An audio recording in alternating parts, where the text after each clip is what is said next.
성경에서 가장 많이 등장하는 지명을 둘 고른다면 하나는 예루살렘이고 다른 하나는 광야라고 할 수 있습니다. 예루살렘은 잘 아시는 것처럼 유대 나라의 수도요, 또 정치, 문화, 경제의 중심지고 또 유대 종교의 중심이 되는 성전이 있는 곳입니다.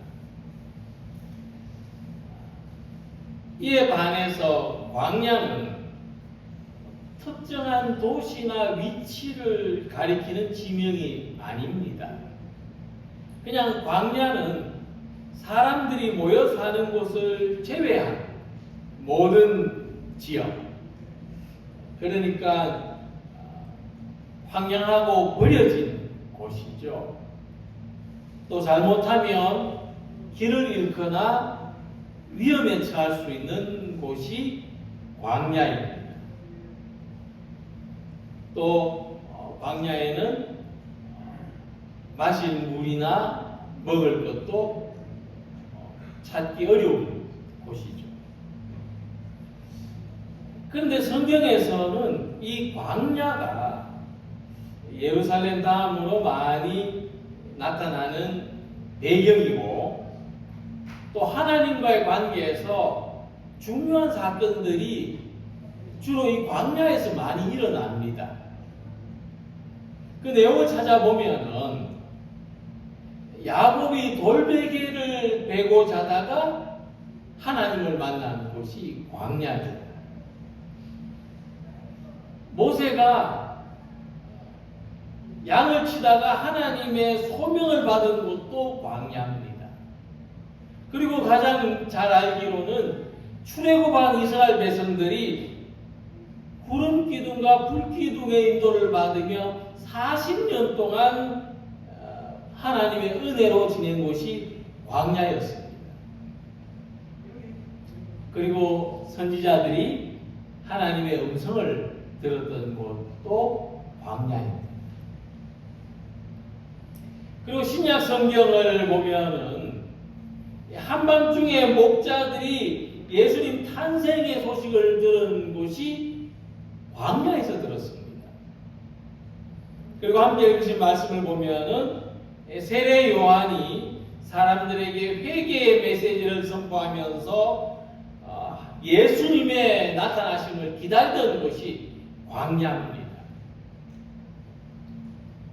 그래서 이 성경에서 예루살렘하고 광야하고 묘한 대조를 이루고 있는데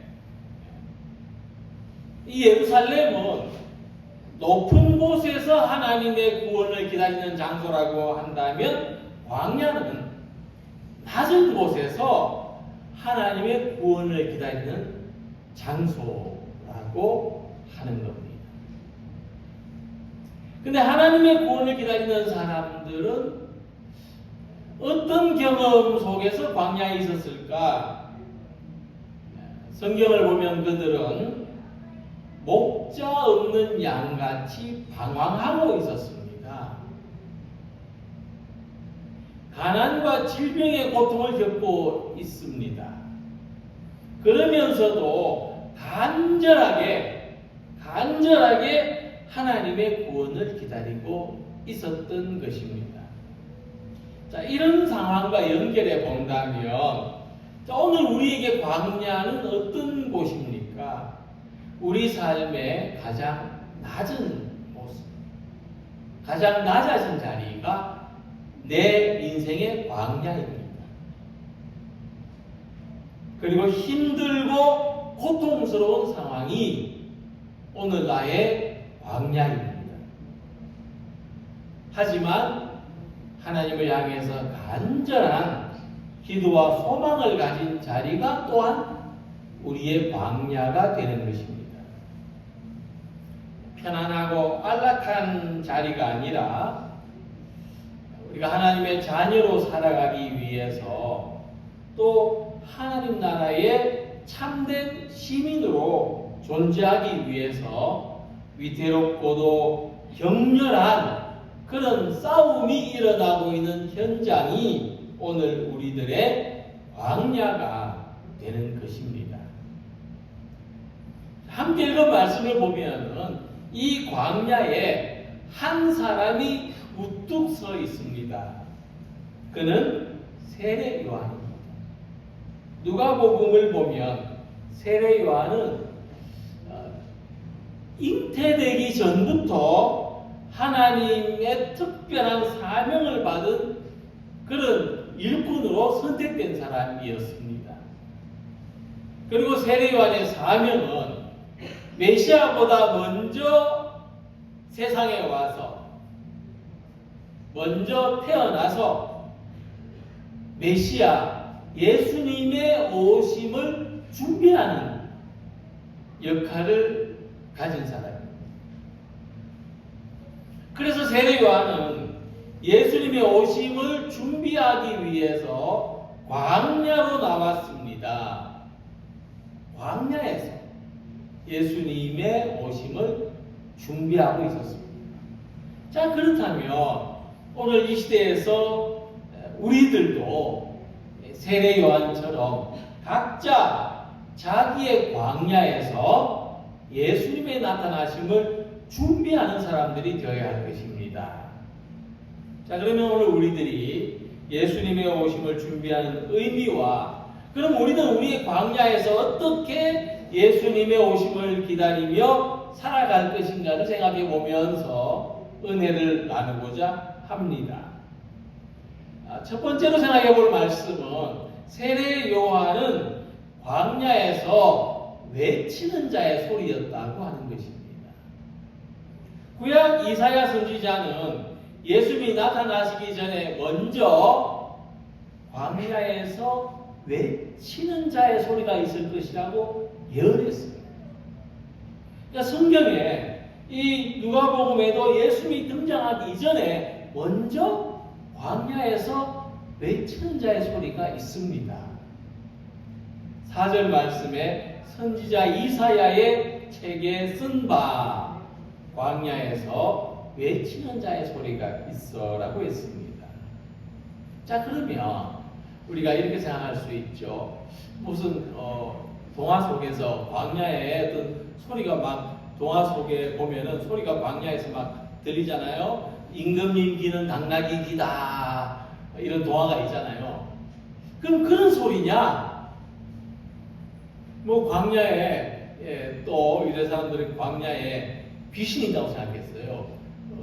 광야에서 막 바람이 윙하고 불면은 귀신 소리냐? 이런 소리냐? 아니라는 거예요. 그건 인격 없는 거죠. 광야의 이 소리는 인격이라는 겁니다. 요한복음 1장 23절에 보면은 이렇게 세례 요한이 말합니다. 이르되 나는 선지자 이사야의 말과 같이 주의 길을 곱게 하라고 광야에서 외치는 자의 소리로다 하니라.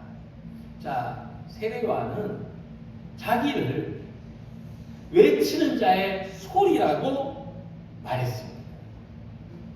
자, 그러면 이 소리는 그냥 사운드가 아니라 인격이라는 거예요. 우리라는 거예요. 우리 한 사람 한 사람이 소리라는 거예요. 소리꾼. 우리는 이 각자의 광야에서 소리의 역할을 감당하는 사람이 되어야 한다. 소리꾼이 되어야 한다. 우리나라 명창 박동진 선생이 교회 장로셨거든요. 그분이 인생 마지막에 한 판소리가 뭐냐면 예수전이라는 거예요. 예수전.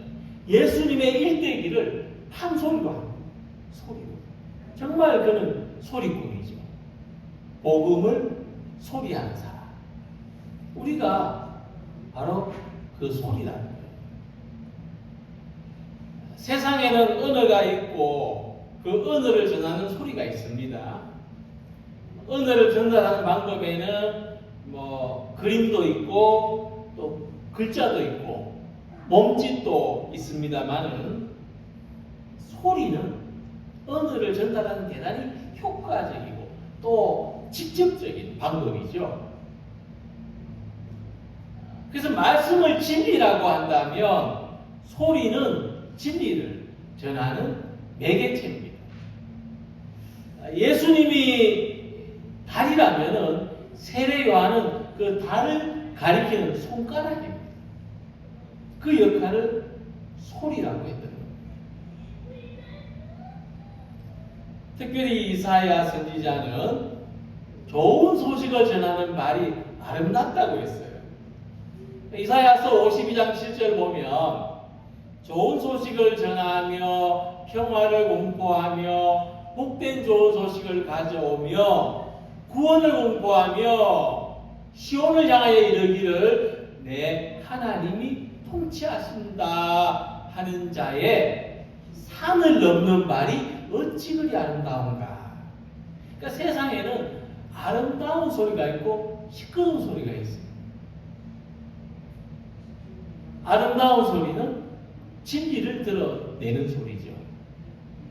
시끄러운 소리는 세상을 의심게 만드는 소리입니다. 그래서 아름다운 소리를 내는 사람, 아름다운 소리를 전하는 사람이 결국 아름다운 사람인 거예요. 사도 바울은 그래서 우리가 어떤 소리가 되어야 하는지 말씀했습니다.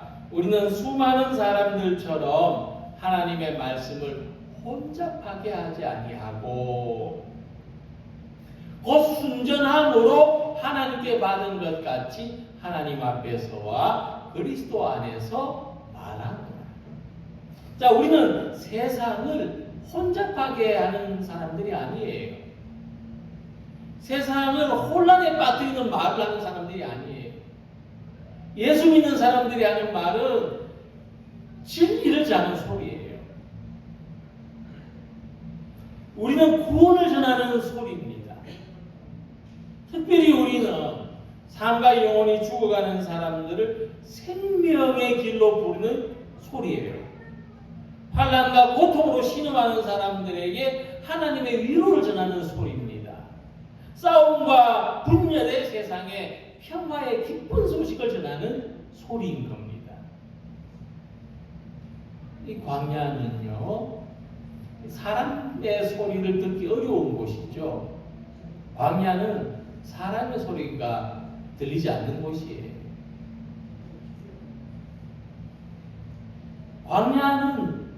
광야에서는 진리의 말씀을 듣기는 더욱 어렵습니다. 광야에 무슨 진리의 말씀이 있겠습니까? 그러나 소리가 있었다. 이 소리의 역할을 하는 사람이 있었다는 거예요. 우리가 광야와 같은 세상에서 소리가 돼야 돼요.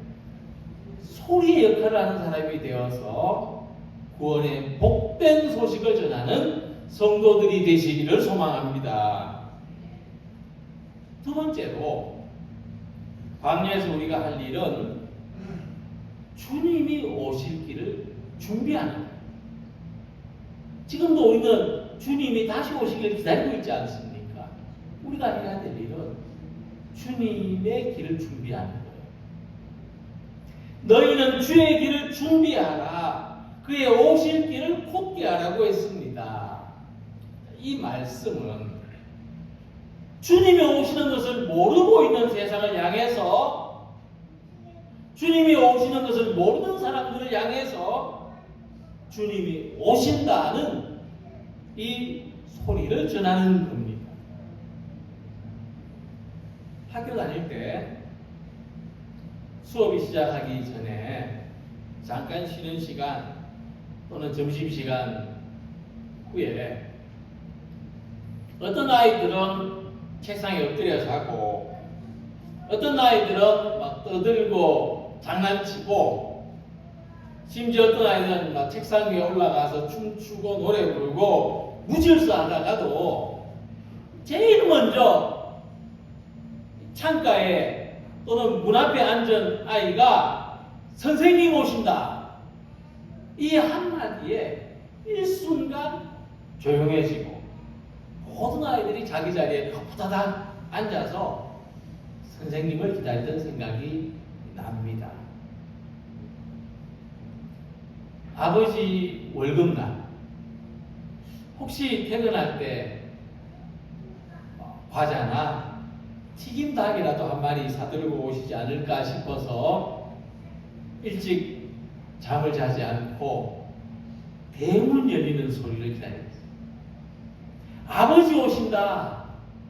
이 한마디를 기다리던 그때가 생각이 납니다. 그렇다면 주님이 오신다는 말은 우리에게 어떤 의미가 있을까요? 주님이 오신다.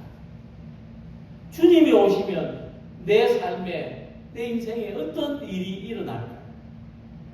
내가 바라는 선물, 내가 원하는 바로 그것을 들고 오시지 않을까 하는 기다림이 우리에게 있는 겁니다. 마치 학생들처럼 아버지 월급날 기다리는 그 아이들처럼 그런 기다리는 마음이 저와 여러분들에게 있는 거예요. 근데 세상이 어떻습니까? 사실 제가 세상을 보면은 이 세상은 더 이상 주님이 오시기를 기다리지 않는 것 같습니다. 지금 세상 사람들은요, 예수님 없어도 주님이 오시지 않아도 사는데 별 문제가 없는 것처럼 보이지 않습니까? 근데 이런 모습은 예수님 시대에도 그랬다는 거예요. 특히 예루살렘에 있던 대부분의 사람들은 주님이 오시지 않는다 해도 큰 문제를 느끼지 않았습니다. 그들의 삶은 안정되어 있었으니까요. 당시 유대나라의 그 모든 어떤 그 물동량의 또는 재화의 재산의 80% 이상이 예루살렘에 집중되어 있었어요. 그들은 넉넉하고 풍요롭고 안락했어요. 그 중에 어떤 사람들은 주님이 오시면 안 되고 자기 삶의 질서가 지금 흔들릴까봐 불안정해질까봐 차라리 주님 오시지 않기를 바랬습니다. 자, 이 사실은 이스라엘 왕이 탄생하셨다고 했을 때 온 예루살렘이 요란스러웠다는 말씀이 증명해 줍니다. 동방 박사들이 말하기를 우리가 동방에서 그의 별을 보고 그에게 경배하러 왔노라 하니까 헤롯 왕과 온 예루살렘이 듣고 소동했다는 거예요. 소동했다. 결국 기쁘게 기다리는 모습이 아니죠. 그러나 광야에 나온 사람들은 어떤 사람들이었습니까? 그들은 그 누구보다도 간절히 주님이 오시기를 기다리고 있었습니다. 목자 잃은 양같이 정신적으로, 물질적으로 유리하고 방황하는 그들은 주님 외에는 이 세상이 줄 수 있는 것도 없고 세상에서 기대할 수 있는 소망도 없었던 거예요. 그래서 우리 주님은 특히 광야에 나온 사람들을 보시고 불쌍히 여겼다고 했습니다. 무리를 보시고 불쌍히 여기시니 이는 그들이 목자인 없는 양과 같이 고생하며 기진함이라. 세례 요한은 이런 사람들에게 좋은 소리가 됐어요. 희망을 전하는 소리가 됐어요. 그래서 오늘 우리들도 우리의 광야에서 주님이 나를 구원하신다. 주님이 세상을 구원하신다는 이 기대와 희망을 잃지 않고 살아가는 성도들이 되시기를 소망합니다. 세례 요한이 뭐라고 했냐면요, 내 뒤에 오시는 이가 있다. 그렇게 광야에서 희망을 줬어요. 내 뒤에 오시는 이가 있다. 자, 그러면 우리가 이 세상에서, 우리가 이 광야와 같은 세상에서 주님을 예비하며 산다는 게 무슨 뜻일까? 세례 요한하고 똑같이 말하는 거예요. 내 뒤에 계시는 분이 있다. 내 뒤에 계시는 분이 있다. 사람들이 우리한테 만약 묻기를 어떻게 그렇게 인상이 좋으십니까? 아니면 뭐라고 해야 되겠어요? 내 뒤에 계시는 분이 있기 때문이죠. 어쩜 그렇게 어려워도 침착하세요? 어쩜 그렇게 어려워도 밝으세요? 내 뒤에 계시는 분이 있잖아요. 어쩜 그렇게 용기가 있으시고 어쩜 그렇게 확신이 있으세요? 내 뒤에 계시는 분이 있잖아요. 주님의 길을 예비한다는 것은 내 뒤에서 나를 도우시는 주님이 계시는 것을 전하는 거예요. 그 삶을 살아가는 거예요. 이 혼란의 세상을 다스리는 하나님이 계십니다. 우리 삶을 복되게 인도하시는 주님을 믿습니다. 나의 등 뒤에서 나를 도우시는 분이 있습니다. 오늘도 세상 광야에서 바로 내 뒤에 주님이 계신다는 것을 믿고 전하는 성도님들이 되시기를 소망합니다. 그리고 우리는 광야에서 하나님의 구원을 나타내는 사람들이 되기를 원합니다. 6절 말씀에 보면 모든 육체가 하나님의 구원하심을 보리라 함과 같으니라고 했습니다. 광야에서 외치는 자의 소리는 주님이 오신다고 말하는 소리고, 바로 내 뒤에, 우리 뒤에 주님이 계신다, 주님이 다스리신다고 외침으로써 하나님의 구원을 나타내는 것입니다. 그래서 신학적으로 하나님의 구원이 뭐냐? 하나님의 구원은 곧 하나님의 다스리심이다, 이렇게 말해요. 우리가 다양하게 표현할 수 있지만 하나님의 구원은 다양합니다만은 통틀어서 한 문장으로 이야기한다면 하나님의 구원은 하나님의 다스리십니다. 1974년도 스위스 로잔에서 복음주의권 교회들이 모였어요. 그래서 선교 정책회의를 냈습니다. 앞으로 우리 기독교가 어떻게 선교해야 될까? 선교 정책을 회의했는데 이 전통이 계속 이어져서 얼마 전에 우리나라에서도 이 로잔 선교대회가 우리나라 주체로 24년에 열렸습니다. 근데 이때 아주 중요한 두 가지 이야기가 나왔어요. 첫째 선교의 개념은 하나님의 선교라는 거예요. 하나님의 선교.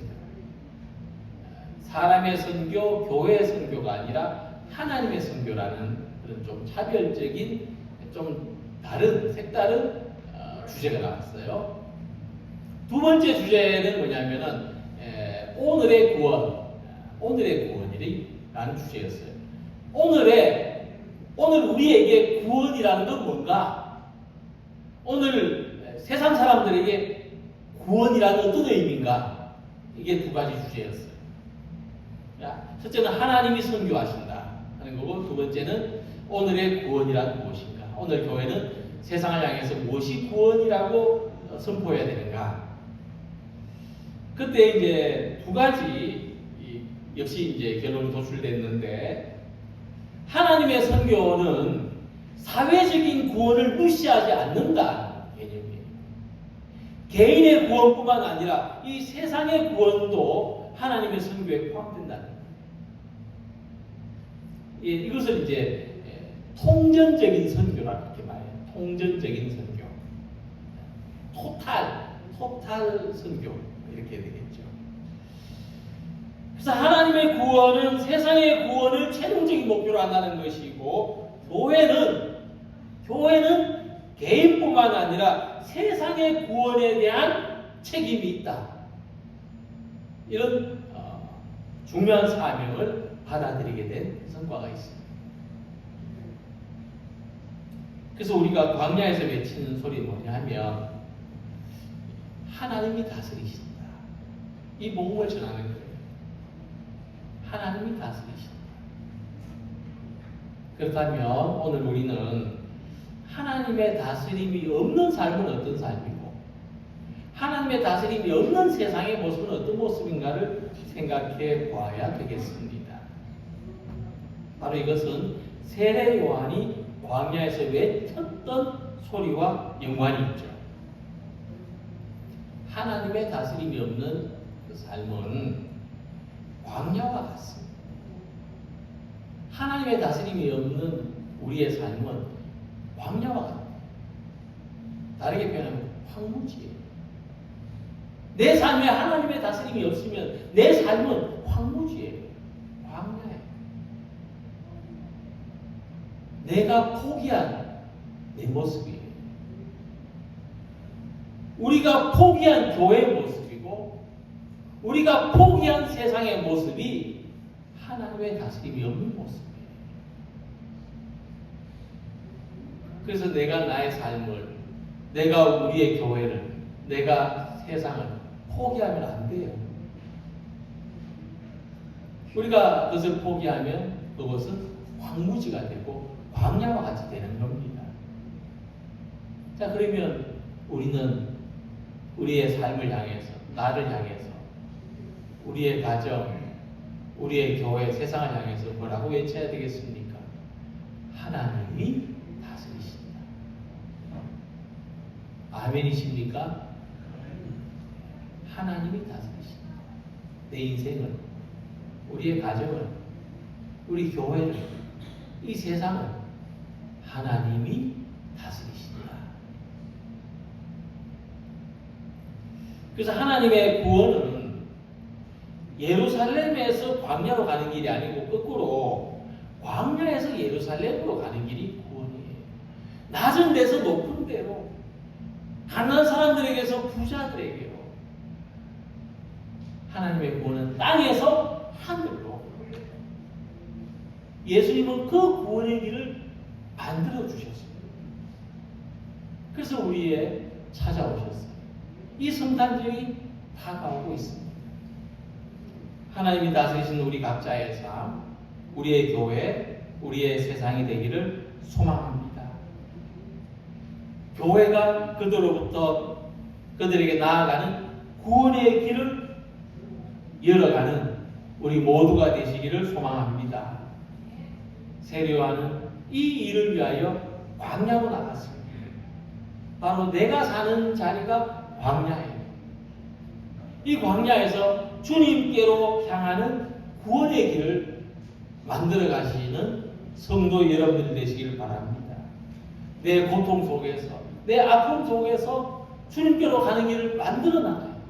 기도하는 길을, 예배하는 길을, 섬기고 봉사하는 길을 만들어 나가시기 바랍니다. 우리 뒤에 누가 계세요? 하나님이 계십니다. 우리의 삶을, 우리의 가정을, 우리 교회를, 이 세상을, 이 나라를 하나님이 다스리십니다. 이 다스리시는 주님을 기쁨과 희망으로 맞이하는 성탄절, 그 대림의 절기가 되시기를 주님의 이름으로 기원합니다.